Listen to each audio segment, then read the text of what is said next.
Hello दोस्तों, मैं हूं आपके साथ आरजे रविंद्र, लेकर आई हूं अपना नया पॉडकास्ट। दोस्तों, बहुत बार ऐसा होता है कि हम दूसरों के व्यवसाय या काम को देखकर ये सोचते हैं कि उनकी स्थिति बहुत अच्छी है, उनका काम बहुत अच्छा है, या अपने काम को उनके काम से कम आंकने लगते हैं। हमें लगता है कि जो काम वो कर रहे हैं उसमें दुश्वारियां कुछ कम हैं। वो कहावत है ना कि दूसरों की थाली में पड़ा लड्डू हमेशा बड़ा दिखता है, पर असल में हकीकत कुछ और होती है। इसी तरह से मुझे लगता था कि जो लोग गाड़ियां चलाते हैं, जैसे ट्रक, बसें, जो दूर दराज के इलाकों तक इन गाड़ियों को चला कर ले जाते हैं, उनकी जिंदगियां बहुत अच्छी होती हैं। दिन रात सड़क पर रहते हैं, नई नई जगहों पर जाते हैं, घूमते रहते हैं और घर परिवार की खास कोई जिम्मेवारी भी नहीं उनके सिर पर।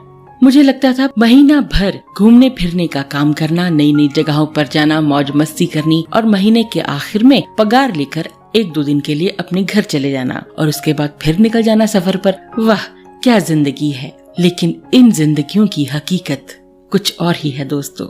ऐसी ही कुछ सच्चाइयों से हमें रूबरू करवाती है गोविंद गुप्ता की लिखी हुई कहानी ट्रक ड्राइवर।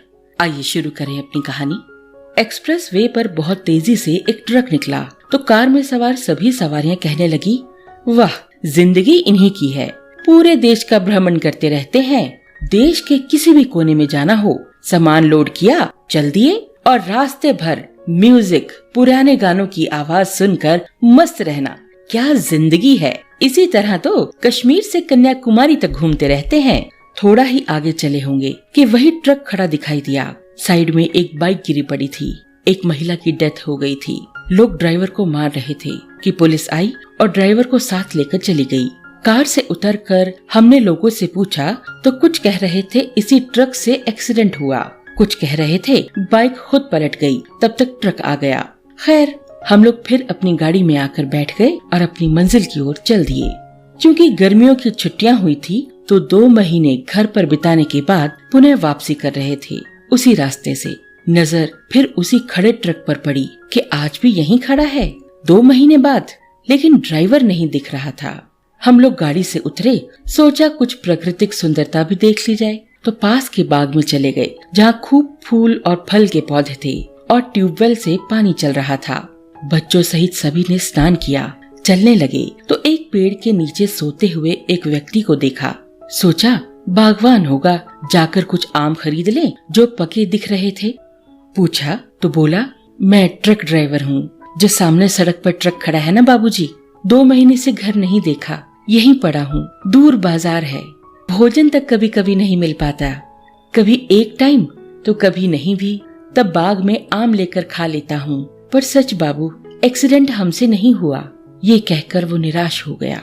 फिर कहने लगा, हम ड्राइवरों की यही जिंदगी है साहब। बच्चे भी शक्ल भूल जाते हैं, पत्नी भी ना मिलने के कारण दुखी रहती है। बस जिंदगी चल रही है। अब के तो होली का त्योहार भी यहीं सड़क पर हो गया। कोर्ट में पेशी हर 15 दिन में पड़ती है। देखो कब तक हमें छुट्टी मिले और हम घर जा सके। मेरी पत्नी की आंखों से आंसू निकल रहे थे कि हम लोग मजाक में क्या कह रहे थे कि ट्रक ड्राइवर की जिंदगी कितनी अच्छी है। हम लोग कम से कम सुबह शाम एक दूसरे के साथ तो रहते हैं, पर ये लोग हमारे लिए ही सामान ढोते हैं और इतने कष्ट में रहते हैं। सही कहते हैं, दूर के ढोल बहुत सुहावने होते हैं। हम लोग जो भोजन और नाश्ता लेकर चले थे, ड्राइवर के साथ ही उसे खाया और चलते समय उसकी आंखों में एक अजीब चमक देख रहे थे। वो खुश था घर का खाना खाकर, जो उसे 2 महीने बाद मिला। हम सब भी खुश थे कि हमारी गलतफहमी दूर हो गई। इस कहानी के रचयिता हैं गोविंद गुप्ता। अपनी इस कहानी में उन्होंने एक भ्रम पर से पर्दा उठाया है। हम कैसे अंदाजा लगा लेते हैं ना कि सामने वाले की जिंदगी हमसे ज्यादा अच्छी है, लेकिन दोस्तों, जूता जिसने पहना है उसी को पता है कि वो कहाँ काटता है।